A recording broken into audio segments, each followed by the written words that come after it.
Hello beautiful people, Yasmin here. Welcome to Juliet Kitchen. Today I'm treating you to my turkey brown stew or brown stew turkey. It's incredibly delicious. It's going to be cooked very slowly in a lot of great spices, some potatoes, some carrots. So stick around long enough and you'll be able to see how I pulled together this super delicious turkey dish. Okay beautiful people, I have all of my ingredients prepared. I'll take you through the ingredients as I cook, but you could also find the details to the recipe on my food blog at julietkitchen.com. So I have my turkey ready here. I'm using turkey legs. Look at these amazing large legs as well as wings. This is about 6 pounds total, 4 legs and 4 wings, but you could use whatever parts of the turkey you prefer. I think this dark meat and the wings work best in this recipe, however. And I've seasoned it with salt and freshly ground black pepper, and I like to use sea salt, but you could use kosher. So we're going to take everything to the stove top.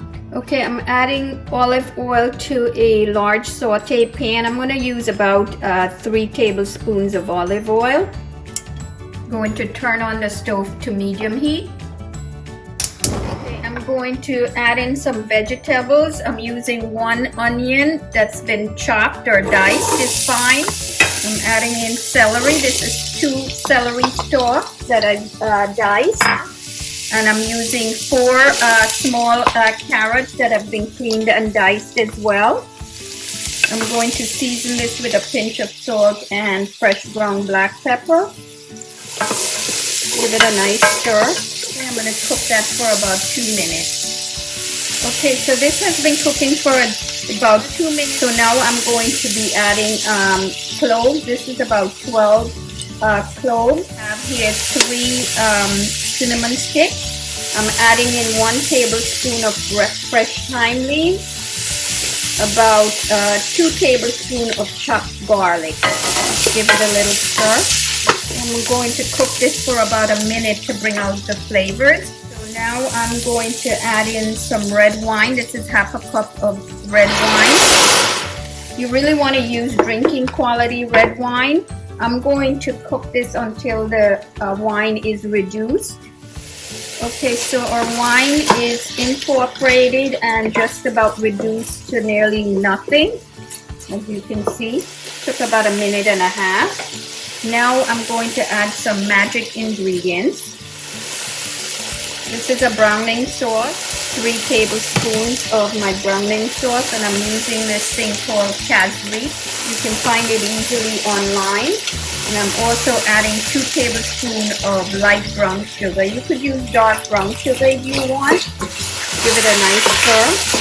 Cook that for about 30 seconds to a minute. Okay, now what I want to do is add in my turkey.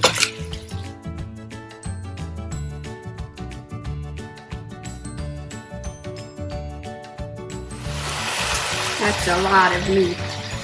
Okay, now what I'm going to do is add in potatoes. This is 1 large Idaho potato. You can cut them any way you want. I'm adding in scallions, half a cup of scallions. And I'm adding in a half a cup of basil. These are Thai basil, but you could use Genovese basil, it's fine. It's just tucked in here. And then the final step here is adding in broth. I like to use chicken broth in this recipe.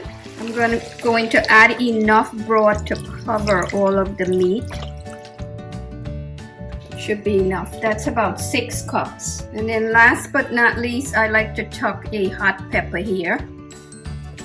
So now what I really want to do is cover the pot. I raise the temperature to high. This way it comes to a boil much quicker. Once that happens, I'm going to reduce the heat and have it simmer until the meat is nice and fork tender.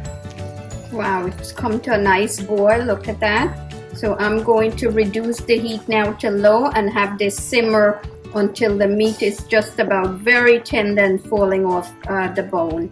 Okay, beautiful people, our brown turkey stew has been braising for the last 2.5 hours or so. So it's time to take a look and see what's going on here. Whoa, look at that. take a look at the meat. You can tell that it's falling off the bone. Look at that. So already, I'm going to turn off the stove here. Beautiful people, my favorite time of the day. It smells so delicious in here. It's always about the tasting. All of that great spices, the cinnamon, the cloves, amazing. Wow, you don't even need a knife. The flavor is magnificent. The turkey is melting in your mouth. All of that amazing flavor just really comes together perfectly. And I like to serve this with just a simple plain brown rice, or you could use white rice. Whatever you do, I hope that you'll try this recipe and enjoy it as much as we do around here. Until next time, happy cooking!